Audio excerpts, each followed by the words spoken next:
Hello, everyone. My guest today is Nicholas DeRosen. He is the CEO of a company called iAdvise, specifically in North America. He's got a lifelong experience in the technology industry. Before iAdvise, he launched and developed two businesses in the real estate and online retail spaces. One of them, Cintio, became a major player in the industry. He also has experience as a venture capital investor. By training, he's an energy and telecommunications engineer and holds an MBA from INSEAD. Okay, Nicholas, are you ready to take us to the top? All right.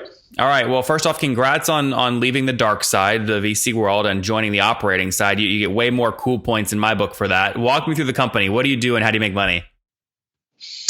All right. iAdvise is a conversational experience platform. We help e-commerce brands build conversational strategies to connect with their online shoppers and remove the friction along the customer journey. We make money being very straightforward. We are a SaaS company, monthly license based on the number of conversations that brands are having through our platform. Interesting. Okay. Number of conversations. Is this so if someone uses you, it's conversational marketing. They chat with 1 million customers, especially during like the Black Friday period where there's a lot going on. You're basically charging per conversation with each individual potential customer. Absolutely. And there are many different conversations, right? There's, of course, conversation with live chat. It can happen through Facebook Messenger, SMS, click to call, click to video, many different possibilities. You could be engaging with a chatbot, an in-house agent, an on-demand expert. It's essentially a toolbox so that each brand can build its own conversational strategy. Mm-hmm. But whatever the feature they use, a conversation stays a conversation, and this is what they pay for. I see. And give me a general sense here of what kinds of customers, your average customer looks like. In other words, are they paying, $10 a month, $1 million a month, $1,000 a month? What's kind of the average customer pay per month, would you say, or per year? Yeah, sure. I think there's essentially two answers to this. First of all, iAdvise is initially a European company. So we are a European leader in back there. And we opened the US office last year after raising $38 million in a Series C round. So the big focus now is in the US. The answer to your question is different depending on if we are in Europe or in the US. In Europe, like all companies, all startups, you start off with a lot of customers that don't pay much. And then as you go, you try to target bigger and bigger customers, right? So there is a bunch of customers that we signed up in the first years of the company. They are not paying much, typically $100, $200 per month. But now in the US, we are targeting companies that are paying between $50K and $1 million per year. So let me ask you a different question, Nicholas. This is interesting. If you look at your total revenue the past 12 months, what % was Europe versus US? I'd say that US this year, so this is the first year officially in the US, we are targeting $1 million of new booking. Mm-hmm. So we are now, when you enter a new market, the focus is more how much you sign rather than the revenue. And I'd say that this represents probably something around of the new booking around 10%. Oh, wow. Okay. So even though you're charging way, way more than your European counterparts, they must have a huge volume of customers then. Yeah, absolutely. Yeah, we have around 1,500 customers. So definitely a lot of customers. I see. Got it. So 1,500 customers. And I want to make sure I understood what you just said. You're targeting, for ending here 2018, basically $1 million in new bookings. And that represents only 1/10 of a total kind of 10 million in new bookings that the whole company will bring in. That's correct. I see. Interesting. Now, you mentioned the big round of funding. You also mentioned you were past VC. Did you come in with that round of funding? You were like an EIR at a VC and then you joined? Myself? Yeah. No, I've been actually, I'm a late stage founder. Okay. I joined the company something like 3 years ago when the company was completely pivoting, right? Okay. We started off with a very basic live chat solution and then we adapted and we are now pivoted on the core feature of what we sell. What has been driving our growth over the last 2 years is an on-demand community of experts. So it's a sort of Uber-like solution, but in customer experience. It means that when you go on an e-commerce website and you have questions, I'm sure you're familiar with the typical live chat experience. What makes us special today is that you will not be engaging with an in-house agent. You will not be engaging with a bot. You'll be engaging with someone that has been sourced and identified by iAdvise as being highly passionate and knowledgeable about the product the brand is selling. So that person is on a smartphone and just sharing advice and gets a percentage of the sales that he generated through his advice. Interesting. So, but just to be clear, you're not employing a marketplace model where you're basically connecting freelancers with conversational jobs and taking a cut in between. You're pure SaaS. For that specific feature, yes, it is a marketplace. We are a software editor, and we are connecting some on-demand experts with brands, or more specifically with the brand's online shoppers. So we make the connection and we take a percentage of whatever those experts are generating. I see. Are you generally moving more towards the marketplace percentage model, or is SaaS still dominant and you keep doubling down there? No, it's clearly SaaS dominant. Let's take a step back to understand why we came up with that feature. As a brand, when you want to set up a successful conversational strategy, you have two problems you need to solve. The first one is the technology, right? What engagement technology are you going to use to engage with your online shoppers? Plenty of vendors out there, fine. Second problem, which is a real bottleneck of the market, is the resource, right? It's who on behalf of the brand will engage with the online shoppers. And when 2-3 years ago, when we analyzed the data from our around 1,000 customers, we noticed that around 70% of the engagement opportunities were missed by brands. Meaning it's people on websites that have questions, that are frustrated, and brands are not doing anything to engage with them by lack of resource, because they're not available 24/7, because they don't have the workforce to engage with them. So this is when we developed that feature I've mentioned, the community of on-demand expert. But this is just a way of generating more conversations for our core platform, which is a technology to provide conversations. So that's the core of our revenue is still being generated by the SaaS model. Yeah, the marketplace is almost like a growth channel for you. It's helping just add additional value onto what you already have. Absolutely. Just a way of generating more conversations. Yeah, that makes a lot of sense. The company you said the pivot happened 3 years ago, so 2014, 2015. When was the company founded though, before that? 2010. 2010. Okay, wow. So they kind of wobbled around for a little bit there for a couple of years and then pivoted away from that. And you said it started off as just a live chat software? Initially, it started as a live chat software, but as you can imagine, we had to go beyond being just live chat software, because today, if you are just live chat software, you have no chance of surviving. Yeah. So I mean, there's a couple, by the way, Nicholas, there's a couple kind of, Olark, right? Some of these folks are, they just came on the show doing about 25-30 million bucks in ARR, but they're getting kind of killed by these newcomers like Drift and Intercom and HubSpot's new tool. Absolutely. And by the way, you've mentioned Intercom, you mentioned Drift. What makes these guys special is the respondent. Again, having an engagement technology, plenty of technologies out there, typically Olark, but the bottleneck, again, is the respondent, is who will engage with those online shoppers. And the answer to that problem for Drift and Intercom are bots.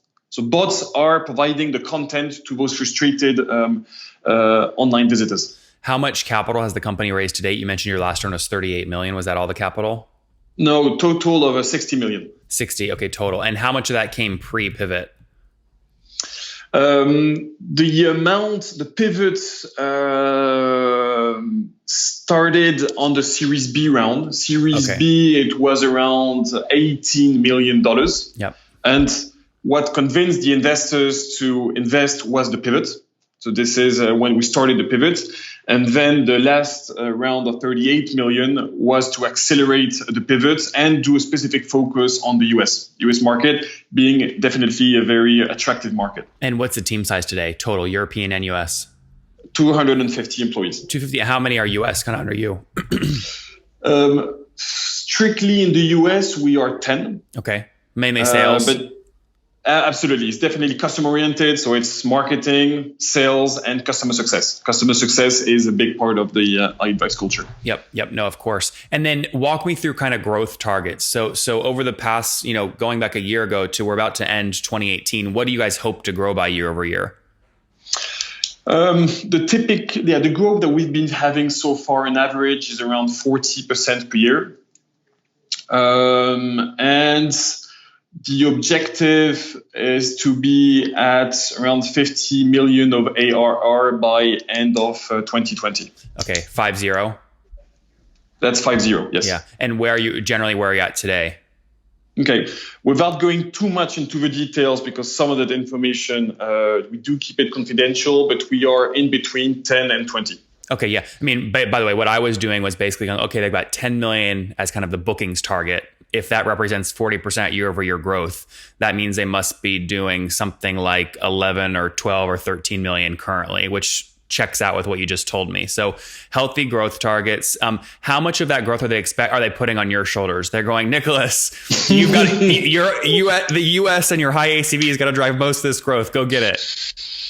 Yeah, definitely the US is the most strategic market for the company.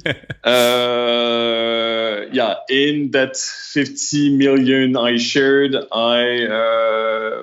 numbers would be about 30%. Yeah. Would be coming from the US. And so just looking at your US contracts, and you said some of them are, 100,000, some are a million. Let's just assume like an average contract year one of, I'm going to make this up, 50 grand, or actually let's say 10 grand to make it easy. I just want to get in your head real quick. How aggressive are you willing to be on CAC? Will you spend the full first year ACV to get the customer, or are you being even more aggressive than that? So we are definitely in a growth dynamic. Strong growth, and add to this the fact that we're going into a new market. We are definitely very aggressive on the CAC, right? The CAC that we have in the US is definitely way higher than the CAC that we have in our home markets. Are you talking on the actual hard number, or the payback period is also longer? So ask your question again. So payback period is a ratio between ACV, right, and how much you spend. CAC is a hardcore number. We spend $1,000 to get a new customer typically. Okay, both. So yes, definitely both. They're both longer. Okay, so what payback period right now are you operating at about? In the US, again, it's a lot of still based on certain assumptions, but we are looking at a year and a half to get back the investment. By the way, that's not horrible. I mean, I've seen people pushing 24 months, so that doesn't surprise me that much. So $18, just to put that in a different light, that means to get a new dollar of ARR, you're willing to spend about $1.40, $1.50, something like that. That's correct. And where, besides salaries and commissions, where are most of those dollars going for acquisition?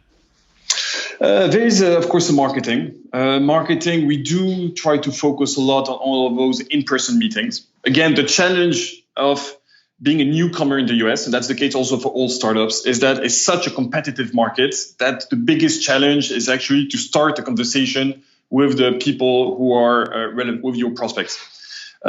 When you manage to have an in-person meeting, whether it's at a trade show, a conference, or whatever, it does make a difference. You're able to establish a stronger relationship. Another big piece of the investments are everything we are doing with Gartner and Forrester. Again, working with them to help help us educate and build the market that we are leading. Yep. Interesting. And then churn, last economics question before we wrap up. Churn's critical in a SaaS company. Let's just talk US market for a second. What's churn look like today, and how do you keep it low? So because we've been here only for a year, we are still in the process of onboarding the first customers. Churn is that's a bit tricky. I could say that the plan is to be around 10% of that's 10% of churn of yearly churn. Revenue or logo count? That is of revenue. Okay, 10% revenue churn. And do you have strong? I mean, again, you're still pushing your 12 months. Do you have strong levers to drive expansion, or is it really just the one utility value, which is number of conversations? Oh, no. It's definitely the strategy is definitely to get a foot into the door of our customers, typically start with a pilot, demonstrate the value that we are able to bring. We are confident on that value. And then there are many ways of doing some upsell. But most of the revenue is actually coming from the upsell that we can get after the pilot is validated. And what percent increase in that contract value typically happens in that step from pilot, validation to the upsell? Are we talking 130% expansion, 160? I'm thinking of a few big pure players that we have in Europe. When I compare the revenue generated during the pilot and what came after, I think it's some customers we were able to multiply by 10 the revenue generated with them. That's great. So, yeah. The reason I'm asking, I'm trying to get into what net revenue retention is annually. So if you're churning 10%, you add back expansion. I assume you guys are over 100%. How far over 100% are you? How far over 100% of what KPI? Net revenue retention. Again, in the US, it's still Too many early. assumptions. Maybe we'll can have that conversation again in a year. And Look, always selling. Well, of course, we'll have you back on. Yeah. Okay, good. So too early. Do you have a target though for that, or no? That it's not something you're looking at right now. Honestly, right now, I think part of the strategy is to be super focused. I'm really focused on getting those first deals coming in, on making those customers super happy, to have some good customer stories that I can communicate to the rest of the market. So yeah, it's really one step at a time. Sure, the number is somewhere in the business plan, but that's something that's for later on down the road. That's right. And then I assume because of how much you guys have raised, you guys are not cash flow positive yet, correct? You're investing aggressively? That's correct. Yeah, very good. All right, let's wrap up with the famous five. Number one, what's your favorite business book? Crossing the Chasm. Jeffrey Moore, that's a good one. Number two, is there a CEO you're following or studying right now? The CEO that inspired me the most is Richard Branson. I think that he's the one that caused me to catch the entrepreneurial virus. That's good. Number three, what's your favorite online tool for building the company, especially as you expand in the US? It's actually one of our US neighbors, HubSpot. Yep. Good one. Number four, how many hours of sleep do you get every night? It's probably around 7 to 6. Okay. And what's your situation? Actually, I saw a ring, so I think married. Any kiddos? Yes, absolutely. It's a ring. 2 kids, 4 and 7. Oh, wow. You're busy. How old are you? Yes, I'm 35. 35. Last question. What do you wish your 20-year-old self knew? What is what? What do you wish your 20-year-old self knew?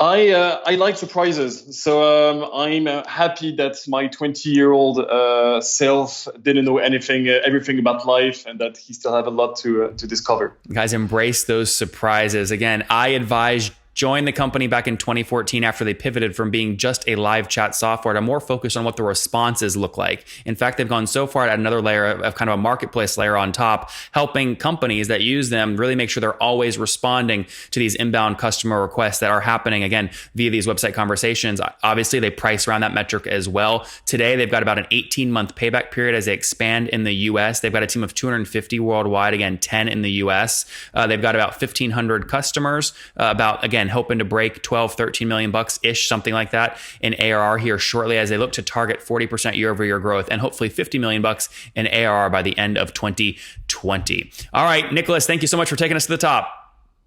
All right, Nathan, it was a pleasure to talk to you.